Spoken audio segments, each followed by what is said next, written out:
மனிதன் உள்ளத்துக்கு கொடுக்கிற தண்டனை, அவனுடைய உள்ளத்துக்கு கொடுக்கிற தண்டனை.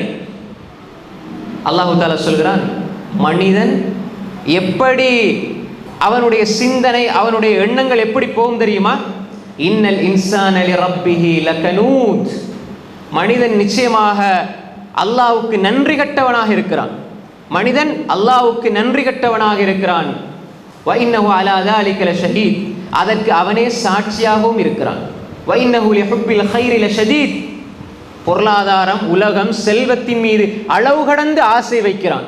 இதுல பாருங்க, நன்றி கட்ட உள்ளம். ஒரு மனிதன் எப்ப எல்லாம் அல்லாஹ் தந்த அருளாக அவன் விளங்க இல்லையோ, பார்க்கவில்லையோ, அப்ப அவனுடைய உள்ளத்துக்கு தண்டனை கொடுக்க ஆரம்பிக்கிறான். ரொம்ப மனசுக்கு டென்ஷன் ஆயிருக்குது, ரொம்ப மனசு கவலை ஆயிருக்குது, ஒரே குழப்பமாயிருக்குது. ஏன் குழப்பம்? பாருங்க, அல்லாஹ் என்ன சோதிக்கிறான் பாருங்க. அல்லாஹ் என்ன, எனக்கு இப்படி எனக்கு சோதனைகளை அல்லாஹ் தாரான். சரி, உனக்கு என்ன சோதனை எல்லாம் தந்துட்டான்? அப்படி என்ன சோதனை எல்லாம் தந்துட்டான்?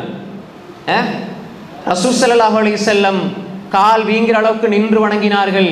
கேட்டால் ஏன் இப்படி தொழுறீங்கன்னு கேட்டா சொன்னாங்க, அஃபலா உஹிப்பு அன் நகூன அப்தன் ஷகூரா. குறைந்தபட்சம் அல்லாஹ்வுக்கு நன்றியுள்ள அடியானாக வாழக்கூடாதா? சொர்க்கம் போகணும், என் அமலால் நான் அல்லாஹ் இடத்தில் பெரிய தரஜா அடைஞ்சு கொள்ளணும் எல்லாம் ஆசை வைக்கல.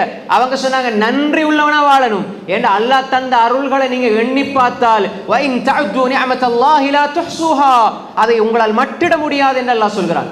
எங்களுக்கு அல்லாஹ் எங்களை சோதிக்கிறானா, அல்லாஹ் எங்களை தண்டிக்கிறானா? நாங்க எடுத்தெடுப்புல சொல்லுவோம், அல்லாஹ் எனக்கு நிறைய சோதனையை தாரான். அடுக்கடுக்கா சோதனை. என்ன சோதனை? ஏற்கனவே 15,000 ரூபா 50,000 ரூபா குறைஞ்சது, 50,000 ரூபா சம்பாதிச்சு இருந்திருப்பார். இப்போ ஒரு 10,000 ரூபா குறைஞ்சிருக்குது, 40,000 ரூபா சம்பாதிக்கிறார். பாருங்க எனக்கு எவ்வளவு பெரிய சோதனை. அன்புக்குரிய சகோதரர்களே, 1-2 மாதங்கள் சாப்பிடாமல் வாழ்ந்தார்கள். வமா அர்சல்னாக இல்லா ரஹ்மத்தல் லில் ஆலமீன். அல்லாஹ் அல்லாத எதுவெல்லாம் இருக்கிறதோ அனைத்துக்கும் ரஹ்மத்தாக அனுப்பப்பட்ட அல்லாஹ்வுடைய தூதர் பசியோடு இருக்கிறார்கள். பாப்பாவை பார்க்கவில்லை.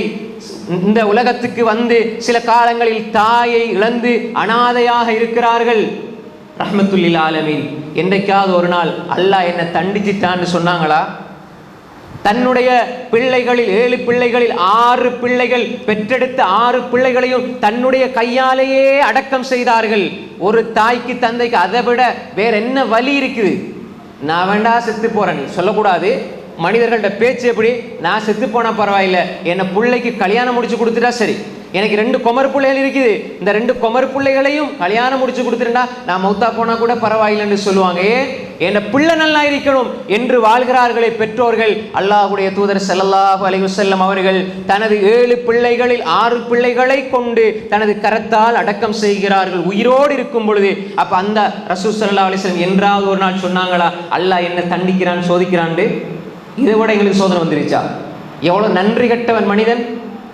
அல்லாஹு தஆலா தந்திருக்கிற சிந்தனையை பாருங்கள், அல்லாஹ் தந்திருக்கிற பார்வையை பாருங்கள், அல்லாஹ் தந்திருக்கிற இதயத்தை பாருங்கள், அல்லாஹ் தந்திருக்கிற காலை பாருங்கள், கண்ணை பாருங்கள், அல்லாஹ் தந்திருக்கிற உணவை பாருங்கள். குடிப்பதற்கு தண்ணீரை அல்லாஹ் தந்திருக்கிறான், சாப்பிடுவதற்கு விதவிதமான உணவை தந்திருக்கிறான். நாங்கள் எல்லாம் ஹந்தக்கிலும் பத்ரிலும் உஹதிலும் ஹைபரிலும் என்று சொல்லி எங்களது உயிரையே போக்கிக் கொள்ள சென்றவர்களா, அல்லது வயிற்றில கல்லை கட்டிக்கொண்டு பசியோடு இருந்தவர்களா, நோம்போடு பட்டினியோடு வெயிலிலே உஷ்ணத்திலே இரவிலே குளிரிலே நின்று வாடியவர்களா? ஏதோ ஜும்மாவுக்கு வாரோம், 5 நேரம் தொழுகிறோம், அதுவும் சில பொழுது ஜமாத்து கிடைக்குதுல, சுபுவும் இல்லை, சில பொழுது ஜும்மாவும் இல்லை, பெருநாள் மட்டும் தொழுகிறோம். ஆனா என்ன சொல்றோம்? அல்லாஹ் பாத்தீங்களா எனக்கு எவ்வளவு சோதனையை தாரான். எவ்வளவு நன்றி கெட்டதனமான பேச்சு. அல்லாஹ்வுடைய தூதர் அப்படி சொன்னார்களா ஸல்லல்லாஹு அலைஹி வஸல்லம்?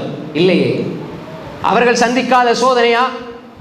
எந்த சமூகம் அமீன் சாதிக் அமீன் சாதிக் உண்மையாளர் நம்பிக்கையாளர் என்று சொல்லி மூச்சுக்கு 300 தடவை சொல்லிக் கொண்டிருந்ததோ, அரவணைத்துக் கொண்டிருந்ததோ, சொந்தக்காரர்கள் என்று பார்த்து பார்த்து நல்ல ஒரு மனிதர் என்று நல்ல பட்டம் சூட்டி நல்ல மனிதர் என்று இனம் கண்டு கொண்டு அவரை மதித்ததோ, அதே சமூகம் சொன்னது இவன் பைத்தியாரன் என்று. வெளியிலேருந்து ஒரு எதிரி சொல்றான், பிரச்சனை இல்லை. ஊருக்கு வெளியே இருந்து தெரியாத யாரோ ஒருத்தன் ஏசுறான், பிரச்சனை இல்லை.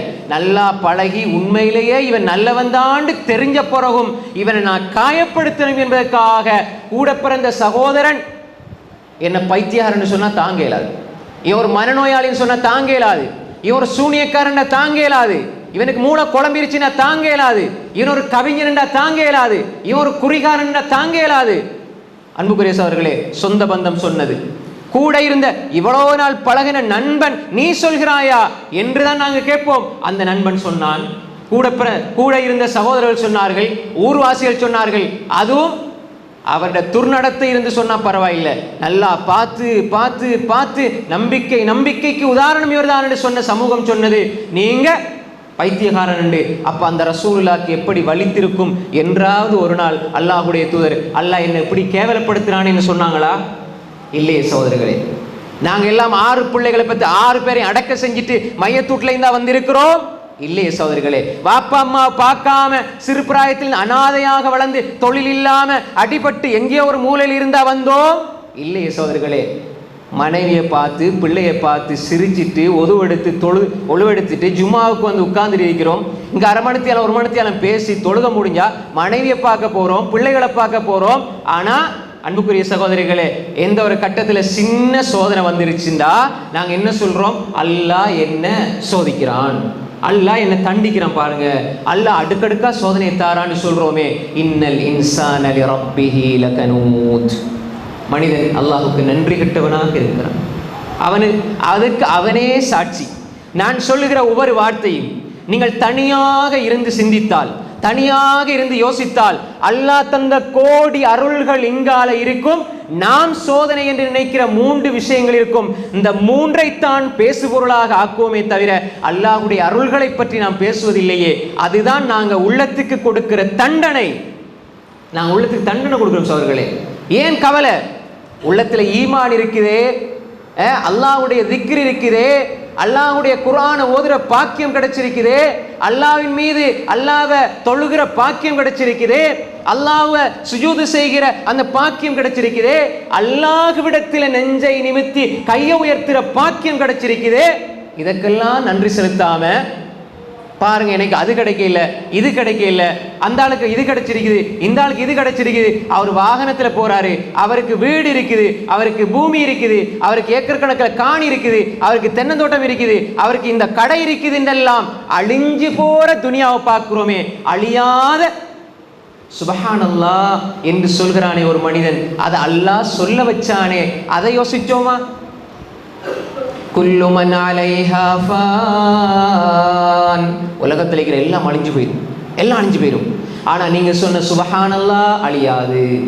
நீங்க தங்கத்தை கோடி கோடியாக விலை கொடுத்து வாங்கி சேர்த்து வைத்தாலும், நீங்கள் அதை தர்மம் செய்யாவிட்டால், நல்ல முறையில் செலவழிக்காமல் அப்படியே விட்டுட்டு சென்றால், அந்த கோடிக்கணக்கான தங்கம் நகை உங்களோட கபருக்கு வராது. நீங்க சொன்ன சுப்ஹானல்லாஹ் வரும். எது சொத்து? எது சொத்து? அல்ஹம்துலில்லாஹ் வரும், அல்லாஹு அக்பர் வரும், அல்லாஹு அக்பர் வரும். நீங்க சொன்ன சுப்ஹானல்லாஹி வ பிஹம்தி சுப்ஹானல்லாஹில் அஸீம் வரும். நீங்க தொழுத சுபஹ் தொழுகை வரும். சுபுக்கு முன்னால 2 ரக்காத் சுன்னத் தொழுதீங்களே, ரக்காத்தல் ஃபஜ்ர் கைரு மினத் துன்யா வமா ஃபிஹா. சுபுக்கு முன்னால தொழுற 2 ரக்காத் சுன்னத் தொழுகை இந்த உலகத்தினுடைய வஸ்துக்களை விட எல்லாம் சிறந்ததுன்னு சொன்னாங்க ஸல்லல்லாஹு அலைஹி வஸல்லம்.